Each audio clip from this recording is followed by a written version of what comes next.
歲都可以係宗師 my friend。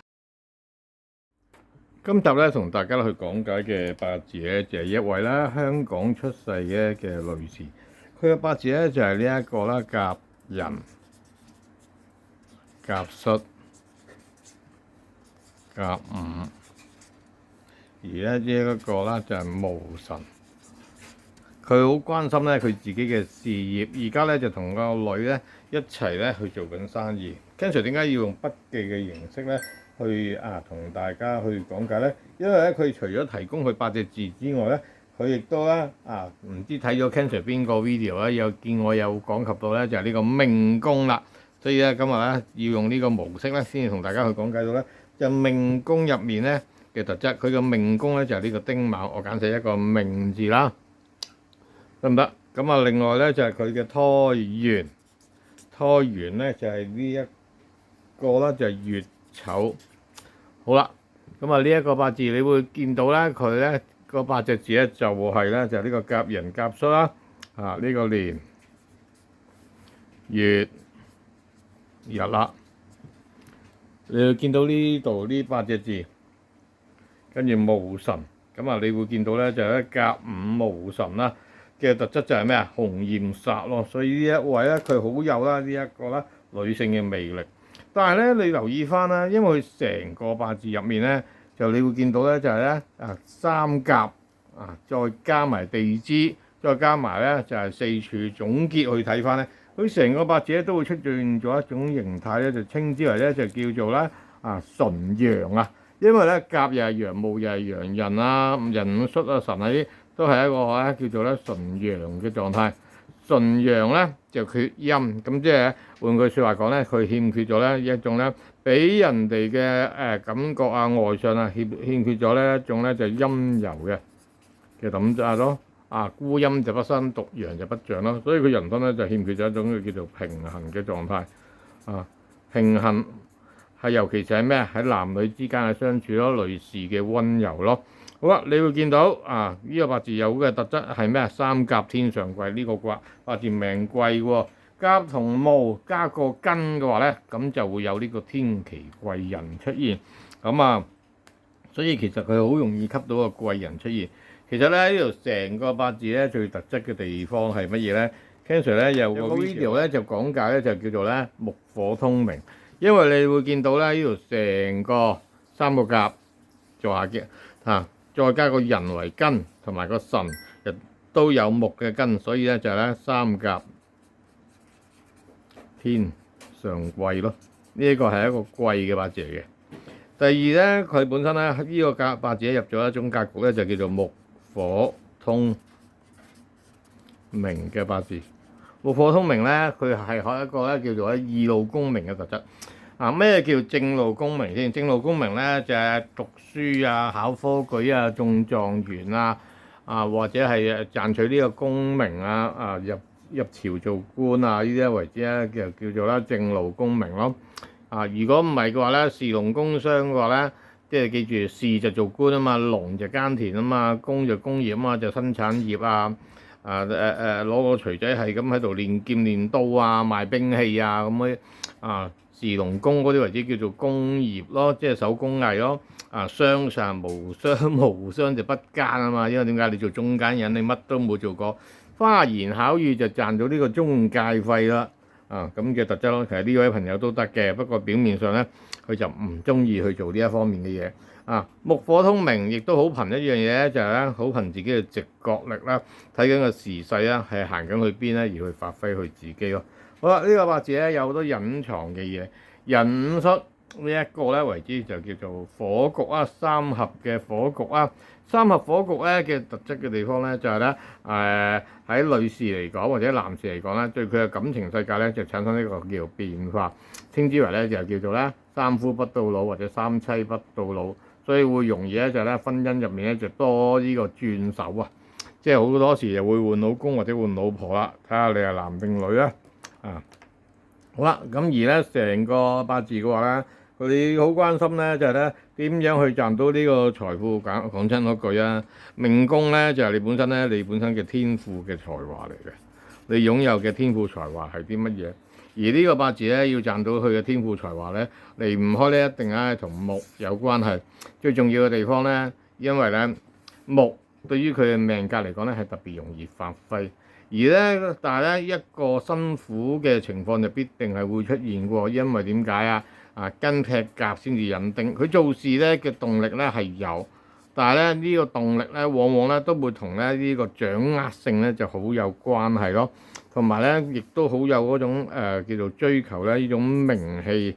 嘅特質。所以咧，如果你要向錢看嘅話咧，離唔開你一定要同呢一個啦同水同木嘅宮有關係。嗱，搞清楚呢個唔係用神啊，呢個係咧同呢個錢有關係嘅情況之下先至講㗎。明唔明白？你追求財富就係一定要用呢個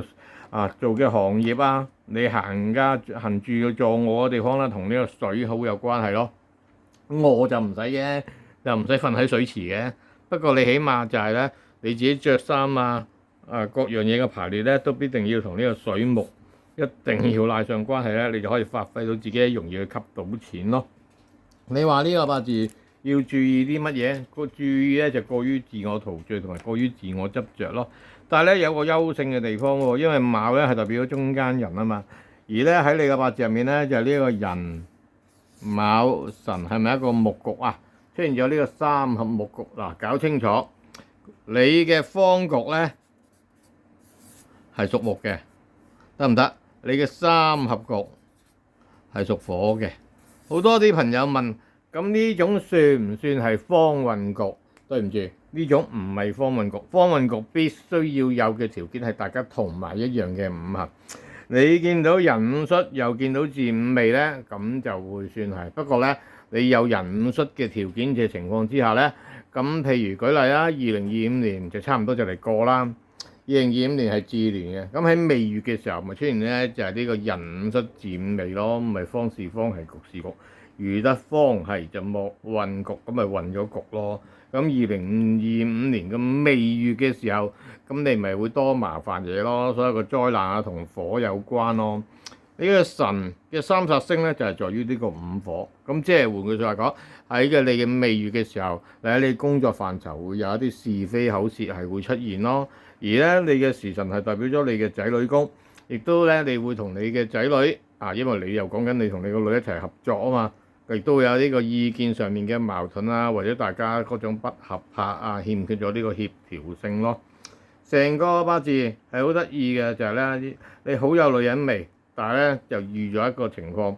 就係呢一個啦木虎就空居相。咁你可能會問Ken Sir，咁係咪1974年嘅人咧都會容易就係呢個木虎空居相？你講得好啱，係容易啫，就唔係一定嘅。睇下佢嘅格局層次同埋佢嘅夫妻位嘅咩情況咯。如果咧啲甲寅年嘅朋友咧，尤其是去到33歲至48歲嘅時候咧，佢嘅婚姻處就走咗去個年度，咁你婚姻嘅情況之下出現木虎空居相加埋有呢個三合局嘅情況，明唔明白？個八字嘅朋友咁亦都咧講個口訣俾你聽，其實就教咗大家噶啦，喺呢個咧三合局三方局嗰條片係呢條片入面其實總結咁講翻俾大家知咧，就係咧，如果你遇到方局即係呢一個咧人卯辰巳午未呢啲方局就怕透即係換句説話講，你個啦巳午未嘅話咧，呢個五火咧就最怕咧就透出嚟。但係慶幸在咧呢一個咧係方局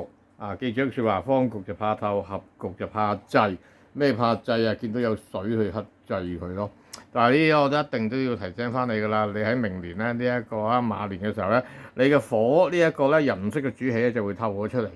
咁咧呢一個一透出嚟透出嚟就冇嘢嘅。最怕咧就有嘢去制住咗佢。你冇嘢去制住佢冇嘢去制住佢而咧就最忌係去到乜嘢？就係呢個巳午未月咯。所以去到巳月嘅未日或者呢個未月嘅巳日嘅時候就要注意翻啦。就有呢個方局嘅情況啦。咁而呢個合局就怕滯，合局嘅主氣就火就最怕就見唔到啦，就係呢個水嘅。所以咧，你逢係咧呢一個咧見到有水嘅情況，你有冇火冇透其實你個丁火係有透出嚟嘅。你個才華星即係換句説話講咧，一行到水嘅天光咧，你嘅才華咧就會受管制、受克制咯。命緣一個啦，命宮啦就拖緣啦，拖緣係代表咗你父母去遺傳俾你嘅特質啊嘛。月木見呢個甲木，即係為之叫做咧就係一個霸星啦，中意乜鬼嘢都要霸道啊、掌控啊，同埋話事咯、計較、説教、比較咯，你冇呢啲特質。另外第二樣嘢咧就係咧慶幸一樣嘢啊，你嘅家族咧亦都遺傳咗一個特質俾你，就係你嘅甲木入面見到個丑咧就為之叫貴人。而咧，你本身咧丑同人咧走埋一齊，再見呢個戊土嘅話咧，你喺事業上面咧得到你哋本身啦你自己娘家就唔係你夫家嗰邊啊，係你自己娘家嘅祖先咧，係有一個福蔭俾你，有啲福氣咧可以傳到你咧喺事業嗰方面啦，同埋你嘅子孫咧嗰個昌榮啊幫手嘅地方咯，明唔明白啊？所以咧整體咧就成個八字咧呢一個係一個貴嘅八字。爭啲女人味啦，雖然你係好有喺某啲人嘅眼中，你係好有女人味嘅，因為你甲午戊辰呢啲係紅焰煞，所以咧呢個八字咧年長去到30幾歲，即係叫做越成熟咧，就越有味道咯，越有女人味咯，正咧。咁另外咧就係咧，你個性格同你嘅屋企傳俾你嘅都係一樣。乜嘢都係中意控制，但係你呢份咧掌握性咧就吸引到好多人咧去跟隨你，去幫助你咯。如果咧你純粹咧喺事業上面咧你要賺錢嘅就同呢個水木有關，你要喺事業上面咧去可以得到呢個榮華富貴呢個妻財子祿嘅提升嘅話咧，必定係同土嘅係好有關係。所以咧，如果你做嘅行業因為你時辰咧係呢個戊辰啦，屬土啊，如果你做嘅行業咧同土好有關係嘅話咧，你又得到咧你自己咧娘家俾你嘅福蔭，一啲無形嘅力量咧，令到你咧好容易咧吸到錢而兜口兜面咧去走埋嚟咯。甲見辰，甲嘅年份見辰，你人生追求咧就追求一個快錢，追求咧一個豪爽，追求咧一啲咧就錢財咧就圍繞住你身，可以咧就做到一種大豪客有錢人中意點使就點使，你係好鬼追求呢一方面嘅。但係咧，甲見辰咧，亦都咧入咗咧就係呢一個啦金銀珠寶盡化塵嘅地方。咁即係換句話講，呢一個結果你同永遠咧追求咧同地位啦呢一個俸祿咧就冇關係。所以咧簡單啲咁講，你都係要追求被認同同埋威咯。同唔同意啊？呢個位甲寅年香港出世嘅女士，今日 Ken Sir 講啲乜嘢嘅內容講中咗你嘅話咧？就邀請咧，你可以同我去分享翻我講中咗你嘅地方，提到你啲乜嘢地方，放低你嘅自我陶醉啦。雖然你嘅因為甲見甲三個甲嘅人好鬼中意自我陶醉嘅，寅戌又屬火，木生火亦都係一種好着重自己嘅感覺咯。留意下啦，留意下自己個性格上面咧嗰種優勢啦，點樣去發揮自己啦。下一集再同大家講其他嘅資訊啦。